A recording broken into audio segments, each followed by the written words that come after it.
Salut à tous! Aujourd'hui, plongeons dans l'univers fascinant des écrivains. Il en existe 3 catégories distinctes et vous allez voir, c'est captivant.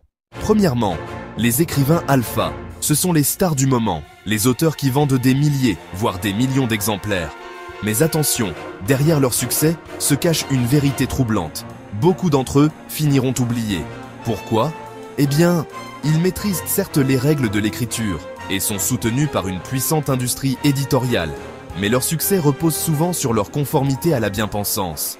Ils sont idolâtrés de leur vivant, mais une fois disparus, plus rien. Parmi les exceptions notables, on trouve Michel Houellebecq, un auteur de best-seller qui ose défier les normes établies. Deuxièmement, les écrivains bêta et gamma. Ce sont les petits écrivains qui peinent à vendre leurs livres. Qu'ils soient nonconformistes ou révolutionnaires, ils partagent un point commun. Ils manquent de culture et de maîtrise des règles de l'écriture. On ne peut que les encourager, car malgré leurs défauts, certains d'entre eux font preuve d'une honnêteté touchante. 3. Les écrivains sigma. Voici les véritables loups solitaires.